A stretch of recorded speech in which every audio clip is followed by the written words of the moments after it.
on the desk in front of the camera today, we have the Breitling Chronomat GMT 40. This is a recent release from Breitling, and in full transparency, Breitling is among my favorite brands. It's probably my favorite if I had to pick one right now. And I wear the Datura 42 very regularly, especially since I put it on the OEM bracelet. So I'm a fan of the brand. I'm a fan of the direction of the brand. I've owned multiple different Breitling models over the years. But that being said, this new release or this recent release from Breitling has some high highs, but some definite low lows, some negative elements that could be deal breakers. So that being said, I'm going to try to be objective, talk about the good, talk about the not so good. Let's start with one of the strengths here, and that is the green execution of the dial. This is one of, if not the most satisfying green dials on the market. It is very dynamic. I love the dark shades of green, the light hues of green, the sunray effect, and just the way this shines under the dual applied anti-reflective coated sapphire crystal. So there is a high degree of clarity. And I've got to say, next to my Rolex Hulk, it looks more dynamic. It's more eye-catching. I think it's a little bit nicer of an execution, and I love my Rolex Hulk. I have a soft spot for green dialed watches, and not the olive drab military greens, but the brighter, more vibrant and verdant shades of green. That's what I'm interested in. And I've got to say, this Breitling is so well done. It makes me wonder if I bought perhaps the Chronomat chronograph or the Super Ocean Heritage 242 Diver. I wonder if either of those watches could supplant my Rolex Hulk as the best green dialed watch in my rotation. So that's something that I'm considering myself. The green is so well done. But that being said, let's go to one of the negative elements here, and that is the movement. So we have what is referred to as the Breitling Caliber 32. Essentially, it's an ETA 2893-2, which has 21 joules. It beats at 4 hertz and will have 42 hours of power reserve. Yes, it is a certified chronometer like all Breitling models are, and it does have a quick set date, and it is a very thin caliber that Breitling has used a lot in years past. It's a simple service to any competent watchmaker. So there are some nice things about the movement, but it is not a true GMT movement. The power reserve is pretty pedestrian, and the fact that this watch retails for $5,600 is a tough pill to swallow for many watch collectors, because you look at competing brands, and let's take this Tudor Black Bay Pro for instance. This one retails for about $4,100. This has an in-house movement, 70 hours of power reserve, a free-sprung balance, variable inertia regulation for regulating the movement, and yes, it is a true GMT that is also COSC certified for well under $1,000 less than this Breitling with the classic ETA movement. That being said, this Tudor is 7.5 millimeters thick, which is kind of ridiculous when you compare it to the Breitling. So there will be some give and take with this caliber. Positives, it's thin, it's comfortable, it's easy to service. There's a lot of track record with this movement as opposed to the Tudor, which has only been in production since 2018. But again, you guys can get what I'm trying to say here. You're getting more value, quote unquote, from some other competing brands from the likes of Tudor and Grand Seiko that are, again, doing true GMT in-house movements.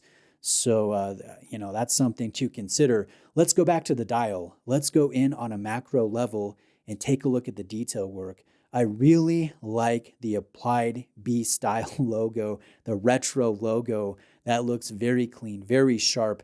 And that form is also replicated on your counterbalance for the running seconds hand.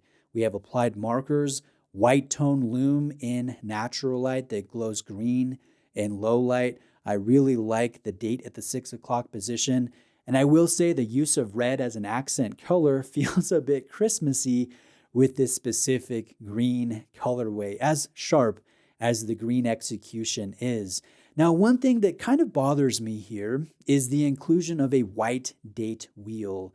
And if you look at the other color iterations from this recent release, this Chronomat GMT 40, those are all color matched to the dial. So I think this is a bit of a missed opportunity on the part of Breitling not to color match the dial to green. But zooming out, let's take a look at the case and crystal. We have a pretty nice finish here found throughout this scaled down Chronomat case. There will be crown guards and a polished, rounded, signed crown that carries 200 meters of water resistance in a thread down style. I like the fact that this is mostly brushed with just elements of high polish on the chamfered edges, on the crown, and on this conical dive style bezel. So we have simulated rider tabs here. They are not true bolt-on or screw-on rider tabs like we get from other Breitling models, but I like this bezel. The action is pretty decent. So technically, this watch with its lume, its thread down crown, its 200 meters of water resistance, its unidirectional dive bezel, this is technically a dive watch with a GMT complication. So, I kind of look at this more as a diver than a traveler's piece. Note that there will be no sapphire display caseback like some other competitors do. Breitling seems to reserve that for their higher-end watches. They carry more complications. I have a display caseback on my Datora 42 with a lovely execution there in that movement. This one is again, very basic and stainless steel for the back. But I do like the fact that we have a class-leading sapphire crystal in terms of the anti-reflective treatment. We have multiple layers on the top as well as the underside of the crystal, so the clarity is unmatched. It really, the dial really looks great under this sapphire crystal. Let's go to the bracelet. This is a rouleau-style bracelet with a flared tip where it connects into the case. There's a dramatic taper down to 18 millimeters at the clasp, up from 24 millimeters by the lugs.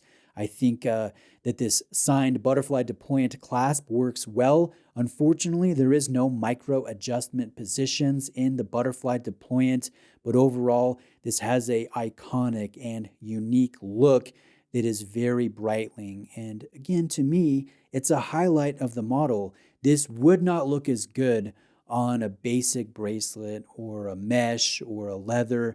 I think this really shines on the rouleau.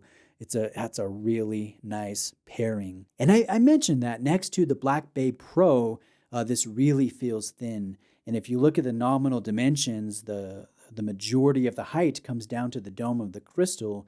If you subtract the crystal, it's only 11 millimeters in overall height, and that does make a difference on wrist. So I think that this will appeal to a wide range of collectors. You will find universal comfort with this particular size and caseback.